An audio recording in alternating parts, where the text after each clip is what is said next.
नमस्कार। आज रात्रीला महाराष्ट्रातील या 16 जिल्ह्यांना जोरदार तर काही ठिकाणी मध्यम पावसाचा येलो अलर्ट हवामान खात्याने दिलेला आहे। नैऋत्य मान्सून पूर्व विदर्भ वगळता राज्यात तसेच गुजरातच्या दक्षिण भागामध्ये पोहोचला असल्याचे हवामानाने जाहीर केलेले असून विदर्भात मुसळधार पावसाचा अंदाज आहे।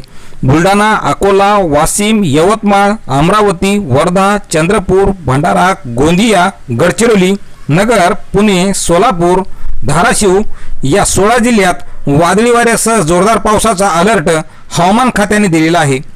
तर 16 जिल्ह्यांमध्ये विजांच्या कडकडाटासह पाऊस होण्याची शक्यता असल्यामुळे नागरिकांनी खबरदारीचे आवाहन हवामान खात्याने केलेले आहे।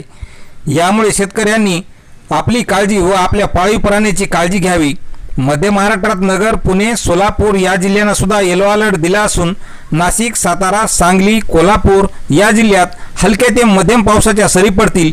तर मराठवाड्यात धाराशिव, लातूर या जिल्ह्यांना येलो अलर्ट देण्यात आला असून बीड आणि नांदेड जिल्ह्यामध्ये हलक्या पावसाची शक्यता भारतीय हवामानशास्त्र विभागाने वर्तवली आहे। तर शेतकरी मित्रांनो, अशीच हवामानाची प्रत्येक अपडेट पाहण्यासाठी चॅनलला सबस्क्राइब करा। धन्यवाद।